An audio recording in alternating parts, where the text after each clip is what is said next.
Hey everyone, it's baze.djunkiii transmitting from Hamburg, Germany, back with a new video, and we're back with a new vinyl talk video because, well, I had a record sitting here I've been thinking about in terms of doing a vinyl talk video for quite a long time, but couldn't find the time to do it due to work and other stuff. And now, as I told you in the previous video, I got like a period of time off from my day job, so I might use that time to do a few things, including a vinyl talk video, maybe another one. And we're talking about a beautiful 10-inch record that time forgot, kind of, or that a lot of people are not aware of, I think, which looks beautiful in the first place. So as you can see on the running back label, this is Feature featuring Vilja Laiostro, Time Million, the Blood Shanty versions.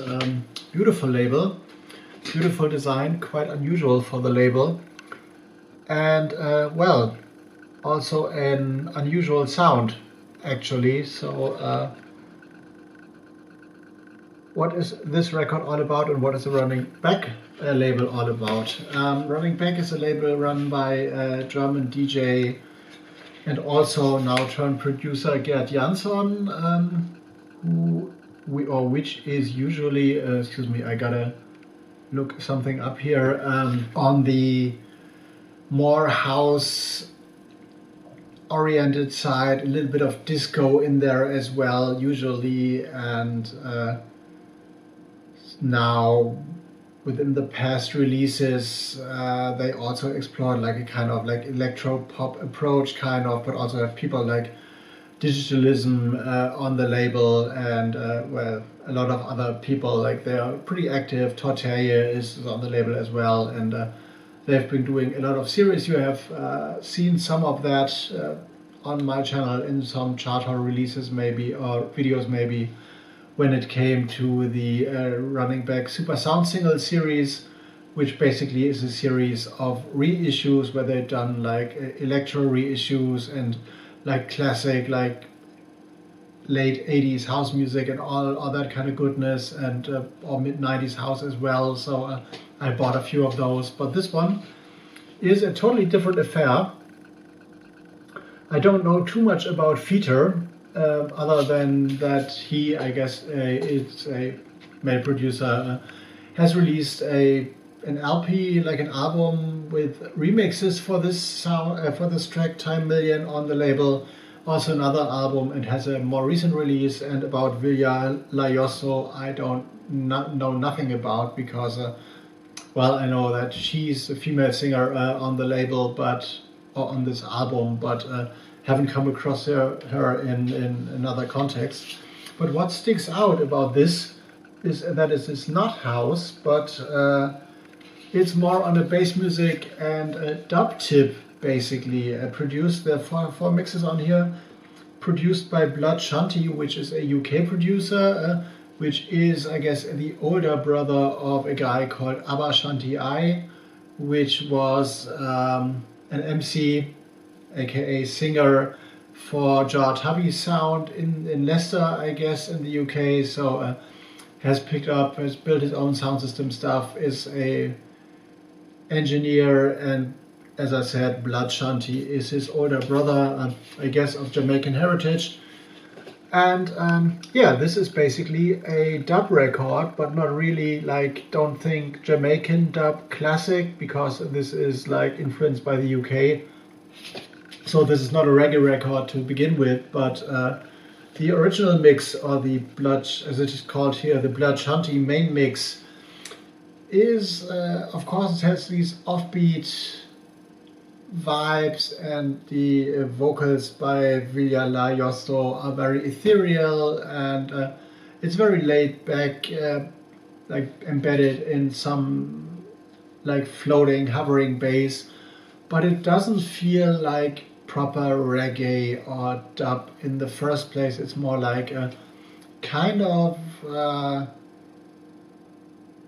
similar to what happened like in the mid 90s, like 95, 6, 7 maybe, within the trip hop scene, where the trip hop producers like started to incorporate more bass and more dub elements and more like heavy stomping beats. This is not that stomping in terms of beats, but there was also like bands or like projects like Hitachi, and there were some trip hop compilations with which also had like this kind of like heavy bass emphasized vibe to very laid back music, which could be mixed within a trip hop set without sticking out too much, but was a little more dance floor oriented. And this is basically what this is, I guess. This is like laid back in terms of vibes. A lot of echoes in there. Of course, you got the classic horn steps and all that, but it's more driven by like a floating, ever-present bass in the first place, and not necessarily by like hip-hop beat. Is pretty fast, I guess. You could well mix this in, I guess, with like modern dubstep. Might be even 140. I think it's a little bit slower, like 137, 136 maybe. But the more interesting versions for me are the so-called Blachanti dubs, of which are 3 on this. So he basically took the original, made a main mix, which is more like, if you could see this proper, which is more like compatible for a normal audience, and did like 3 so-called dub versions, which are stripped down, of course, still not reggae dub, but like more like UK stepper dub vibe maybe. But the most interesting thing about these, even though the vocals are present at some point within the dub mixes, is that those are really, the bass lines are really dark and brooding and threatening, and they are like carrying the whole thing without even having like a proper like skeleton, a foundation of beats underneath them. So it's like a very interesting approach. Of course, Blachanti's brother Abashanti was involved in like the carnival thing in the UK, so it's like a proper dub plate that is, or like a proper dub vibe that is like aimed at a dance floor audience, and is like super brutal in terms of the bass, which is a nice contrast and really fascinating contrast to the vocals. And yeah, I stumbled upon this just for the looks only back when I still worked in the record shop, which I haven't been doing for like a year right now, but I listened to this and then came across it in my day job in the vinyl distribution again, because that's one of the labels we distribute exclusively, and I was like, okay, I gotta check this out. And this is really heavy stuff, but as it is released on a like usually like electronic dance music oriented label, it is like totally forgotten, and I don't think many of the guys who are, or people that are involved in bass music and dub, basically realize that this exists. And the people who are usually interested in the running back label are also not really aware of this, because it's a different format, because 10-inch still seems to be a little bit weird for people, I guess, for some reason. I don't get it, because a lot of people are either drawn to 7 inches or to a normal like 12-inch records, but 10 inches sit somewhere in between, probably don't fit proper in the shelves and stuff. And but yeah, this is a format that is really interesting, released in 2019. So another thing that probably played a role in this not being like more recognized was the COVID pandemic in the following year. So sometimes records take a while to reach people, to get the audience they deserve. So probably this cut this off a little bit. But in terms of a like ethereal, positive vibe, like lingering atop a super brutal, heavy, brooding dub bass thing, this is like very unique, and is one of the like rare dub bass music, or like real dub related records I've been buying recently, even though I feel still drawn to that stuff. And I had a phase in my life where I was going out to a lot of dub parties and sound system things, and in the mid-90s I had like a year or so where I bought exclusively more or less dub, but more like Jashaka and King Tubby and stuff. So but this, and trip hop of course, because this was a new sound as well. But this one, definitely a thing worth checking out, from 2019, the Blood Shanty versions of Time Million by Feater. Really good stuff, recommend this. And yeah, that's a record I wanted to talk about for a bit, for a while, but now I'm coming around to that, and glad I've done that. And yeah, other things probably to mention.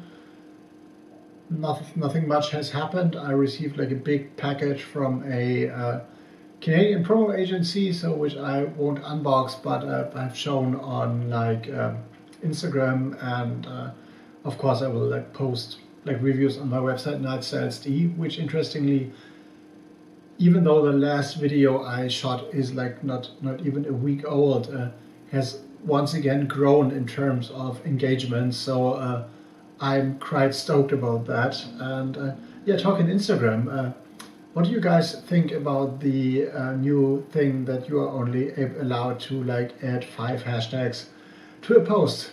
To me that sucks, because especially when I do like those posts, like when I have like 10 CDs coming in and I do this like big overview photo, I'd like to tag or like hashtag every label and artist involved, which I cannot do no more. And one has to get like really creative to get the main information into all those 5 hashtags. And it feels like in terms of engagement, when I look at how many people have seen my post, that the spread to non-followers on Instagram has been rapidly decreasing since they rolled out this new feature.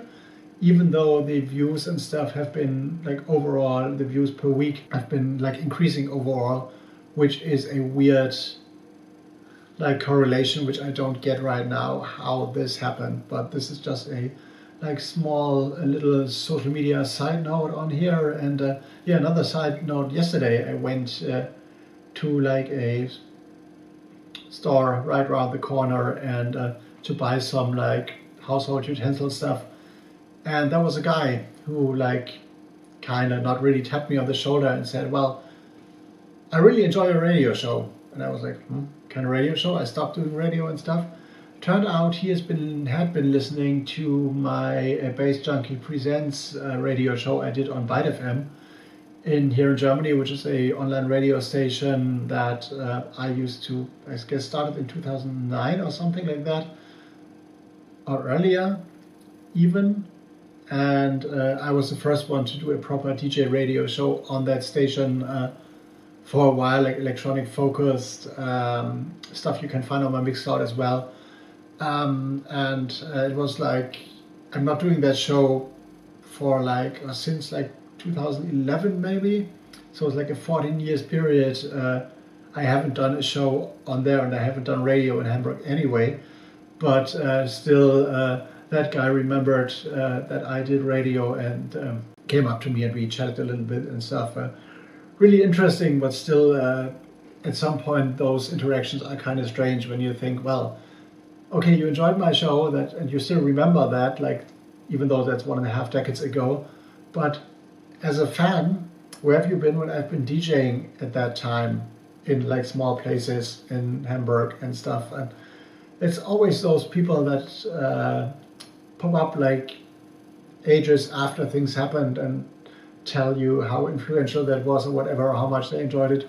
But at the moment, at the parties, those people were never present. So this is kind of obscure and quirky, but still nice to have had an impact on someone's musical life, I guess, and still appreciate that, of course. But it was like kind of, where did that come from at that point in time right now? But now I'm off, gonna go into editing mode. I get this video up quickly, probably another one tomorrow, and more reviews to come. You know the score, BANDCAMP, all info down there and stuff. Bass Junkie out. See you in the next one.